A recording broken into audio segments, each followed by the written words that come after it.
Merong umorder sa atin sa Shopee na taga Pandacan, Manila. Big shoutout kay Boss Neil na umorder ng isang boteng 350 ml. Nandito na po. Nandiyan na rin po sa loob yung mga libreng organic lemons. Now, Boss Neil, today is January 21, Wednesday. Today po ang pick up.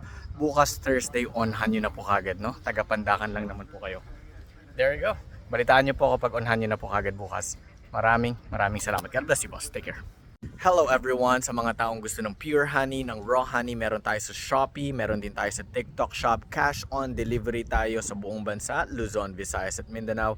At sa bawat bote na mabibili ninyo, meron tayong libreng organic lemon. Sa mga tao naman na ngayon lang nakita to, ngayon lang nakita itong Mercas Raw Honey. Igorot kami from Cordillera Region, doon galing yung honey natin, doon din galing yung mga lemons natin, yung mga organic lemons, and we are from Cordillera Region. Just a quick video. God bless everyone. Take care.